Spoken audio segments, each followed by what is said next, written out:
આજથી શરૂ થયેલ ધોરણ 10 અને ધોરણ 12 બોર્ડની પરીક્ષાઓના પ્રથમ દિવસે વડોદરામાં એક પ્રેરણાદાયી દ્રશ્ય જોવા મળ્યું.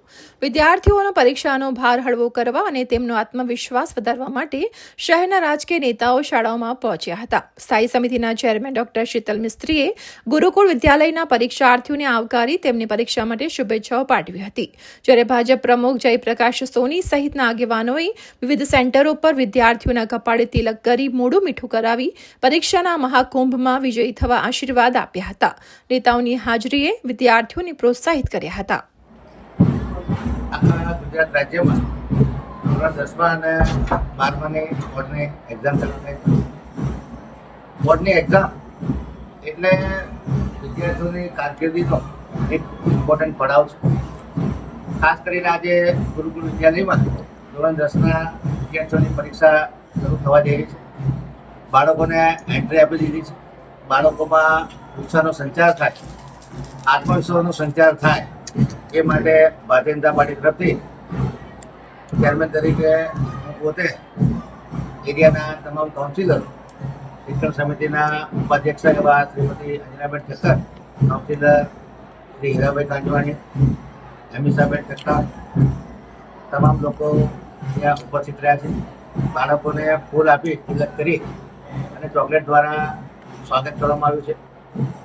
ખાસ કરીને આપના માધ્યમથી ધોરણ 10 અને 12ના તમામ વિદ્યાર્થીઓને ખૂબ ખૂબ શુભેચ્છાઓ આપું છું. તમામ ટીચરોએ જે આખું વર્ષ મહેનત કરી છે, તમામ વાલીઓએ જે પોતાના બાળકોને સાથ સહકાર આપ્યો છે, પોતાનું યોગદાન આપ્યું છે, આ તમામ વાલીઓ, ટીચરો અને સ્ટુડન્ટોને ખૂબ ખૂબ શુભેચ્છાઓ આપું છું. પરીક્ષા એ ફક્ત પેપર નથી કે ગુણો માટેની કોમ્પિટિશન નથી, પરંતુ આખું વર્ષ જે મહેનત કરી છે, જે એકાગ્રતાથી, લગનથી, ડેડિકેશનથી અને ડિસિપ્લિન, શિસ્તથી કન્સિસ્ટન્ટલી જે મહેનત કરી છે, આજે એમને પોતાની શક્તિનો પરિચય આપવાનો દિવસ છે. ખરી કસોટી તો આત્મવિશ્વાસ, ધીરજ, મહેનત અને સમર્પણની છે.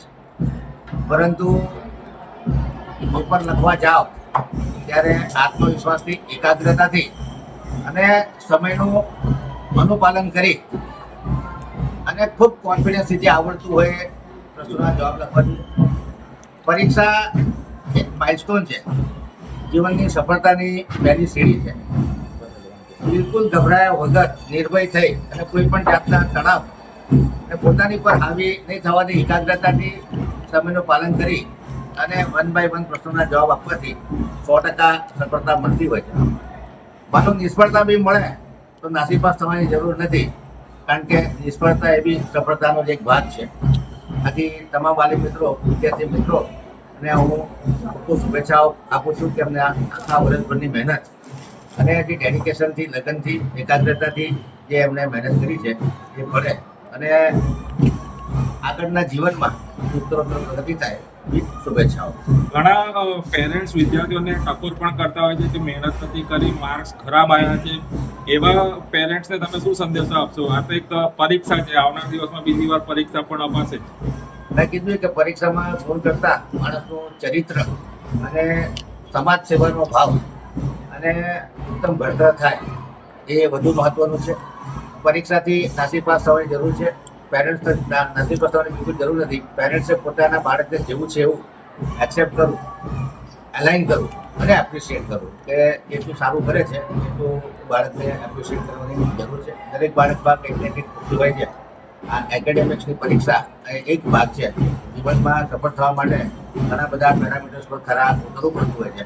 એમાં વ્યક્તિગત સંબંધો, સંવાદ, એકાગ્રતા, સારું ઘડતર, સારું ચરિત્ર, ઈમાનદારી, આ તમામ ગુણો આપણે વિકસાવવા પડતા હોય છે.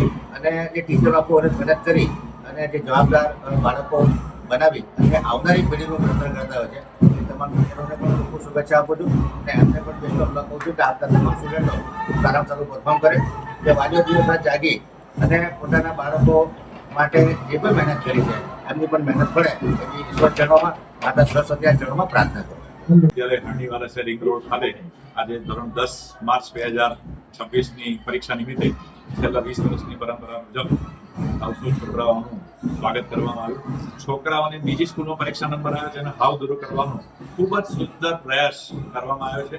અને આ પ્રયાસ રૂપે ભાજપના અગ્રગણ્ય નેતાઓ અને શાળા સંચાલક, સ્થળ સંચાલક 45 શિક્ષકોએ ક્લેપિંગથી બાળકનું સ્વાગત કર્યું. ગુલાબ, ચોકલેટ્સ અને લેઝિંગ ડમ્બેલ્સ, ડ્રમ્સ પર એનસીસીની પરેડ દ્વારા વાલીઓને પણ બાજુમાં મુક્ત કરી દીધા અને પોતાના બાળકનો નંબર એક સારી સ્કૂલમાં આવ્યો છે એવો અનુભવ વાલીઓને કરાયો.